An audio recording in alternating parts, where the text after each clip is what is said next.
ഞാൻ ഈ പടം കണ്ടിറങ്ങിയപ്പോ എന്റെ ഭാര്യയോട് പറഞ്ഞിട്ട് ഇത് കേരളത്തിൽ വലിയ പ്രശ്നം ഉണ്ടാവുന്ന ഒരു സംഭവമാണ്, ഇത് പാൻ ഇന്ത്യ പോവാനും അത്ര എളുപ്പമുള്ള കാര്യമല്ല. ഞാൻ അതിൽ പറഞ്ഞു ഗുജറാത്ത് കലാപോ മറ്റേ ട്രെയിൻ കത്തിച്ച കേസോ അല്ല പറയുന്നത്. ഈ പടത്തിന്റെ ഒരു വിഷയം എന്താണ്, BJP എന്ന പാർട്ടി കേരളത്തിലെത്തിയാൽ കേരളം തൊലഞ്ഞു എന്നാണ്. ഇതിലും ഇവിടെ ഗുജറാത്ത് കലാപം ഒന്നും പറയണ്ട, ഒരു പാർട്ടീനെ പറയാണ് ഇവരിവിടെ എത്തിക്കഴിഞ്ഞാൽ നമ്മള് രാജ്യം നശിച്ചു, അതിന് ഏറ്റവും വലിയ ദൈവത്തിന്റെ പുറത്താക്കപ്പെട്ട മാലാക വന്ന് ഈ രാജ്യത്തിനെ രക്ഷിക്കണം എന്നാണ് പറഞ്ഞു വെക്കുന്നത്. അപ്പൊ ഇതെങ്ങനെ ഉൾക്കൊള്ളൂടാ? ശരിക്കും അതാ അവരെ ഏറ്റവും ഒഫൻഡഡ് ആക്കിയ പോയിന്റ് അതാണ്. അതായത് വർഷങ്ങളായിട്ട് പാർട്ടി ഭരണം കേരളത്തിൽ എന്തെങ്കിലും ഭരണം പിടിക്കണം അല്ലെങ്കിൽ അച്ചീവ്മെന്റ് ഉണ്ടാക്കണം എന്ന് വിചാരിച്ചുകൊണ്ടിരിക്കുന്നത് തേർഡ് പാർട്ടി, ശരിക്കും ഒരു ശക്തമായ തേർഡ് പാർട്ടി. നീ മറ്റേ വോട്ട് ഷെയർ എടുത്ത് നോക്കി കഴിഞ്ഞാൽ വർഷങ്ങൾ കൊണ്ട് അവർ മൂന്നാമത്തെ മുന്നണിയായിട്ട് വോട്ട് ഷെയർ കൂട്ടിക്കൊണ്ടിരിക്കുകയാണ്. അവർക്ക് MLA സീറ്റ് കിട്ടുന്നുണ്ടോ, MP സീറ്റ് കിട്ടുന്നുണ്ടോ, അല്ലെങ്കിൽ ഒന്നേ കിട്ടുന്നുള്ളതെന്നല്ല ചോദ്യം. അതായത് അവർക്കൊരു 20 വർഷത്തെ എടുത്തു കഴിഞ്ഞാൽ കോൺഗ്രസിനും കമ്മ്യൂണിസ്റ്റിനും കിട്ടിക്കഴിഞ്ഞ് എന്ത് ബാക്കി BJPക്ക് വോട്ട് ഷെയർ കിട്ടുന്നുണ്ടെന്ന് നോക്കി കഴിഞ്ഞാൽ അവർ ഇൻക്രീസ് ചെയ്തുകൊണ്ടിരിക്കുകയാണ്. അത് വളരുന്നൊരു പാർട്ടി തന്നെയാണ്.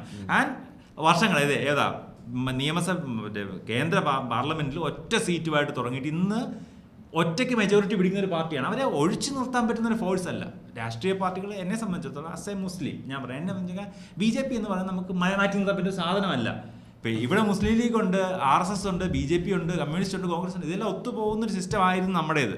ഇതിനകത്ത് ഇത്രയും പ്രശ്നങ്ങൾ ഉണ്ടാക്കിയത് മുന്നോട്ട് പോകത്തുള്ളൂ BJPക്ക് മാത്രമല്ല എല്ലാവർക്കും തോന്നിയെടുത്താണ്. അതായത് ഇവിടെ അരാജകത്വം ഉണ്ടെങ്കിലേ എൻ്റെ പാർട്ടിക്കും എൻ്റെ ആശയങ്ങൾക്ക് നിലനിൽപ്പുള്ളതെന്ന് എല്ലാവരും മനസ്സിലാക്കിയതിൻ്റെ ബേസിലാണ് ഇതുണ്ടാകുന്നത്. അല്ലാതെ BJP ഒറ്റയ്ക്കല്ല ഇതുണ്ടാക്കുന്നത്. രണ്ട് സൈഡിൽ നിന്ന് കൈ കൊട്ടുമ്പോഴേ കൈ ഉണ്ടാകും, അല്ലെ അടി മാത്രമല്ല നടക്കുന്നത്. കൈ കൊട്ട് നടക്കുന്നത് രണ്ട് സൈഡിൽ നിന്ന് അടിക്കുന്നുണ്ട്. അപ്പം ഇതിനകത്ത് BJP ഇവിടെ വർഗീയത പറയണമെന്ന് ഏറ്റവും കൂടുതൽ ആഗ്രഹിക്കുന്ന പാർട്ടി രണ്ട് പാർട്ടി ഉണ്ട്. കാരണം അവരെ സംബന്ധിച്ച് BJP ഒതുക്കണമെങ്കിൽ BJP വർഗീയത പറഞ്ഞേ പറ്റും. നാളെ മുതൽ BJP നേതാക്കന്മാർ ഇത് വർഗീയത പറയാതെ നിന്ന് കഴിഞ്ഞാൽ ഏറ്റവും കൂടുതൽ വിഷമിക്കുന്ന ആരായിരിക്കും? മറ്റേവരായിരിക്കും. കാരണം ഇവർ ഈ തേർഡ് ഫോഴ്സ് ഇവിടെ പിടിക്കും. ഒരു മൂന്നാം മുന്നണി കേരളം പിടിക്കരുതെന്ന് ഏറ്റവും കൂടുതൽ ആഗ്രഹിക്കുന്ന ആൾക്കാർ അവർ രണ്ടുപേരാണ്. അത് എന്തുകൊണ്ടാണെന്ന് വെച്ചാൽ കേരളം നന്നാവില്ല എന്നുള്ളതല്ല, ഭരണം പോകുന്നുള്ളതാണ്. അത്രേ ഉള്ളൂ പാർട്ടിക്ക് എന്നാണ് എനിക്ക് തോന്നുന്നത്.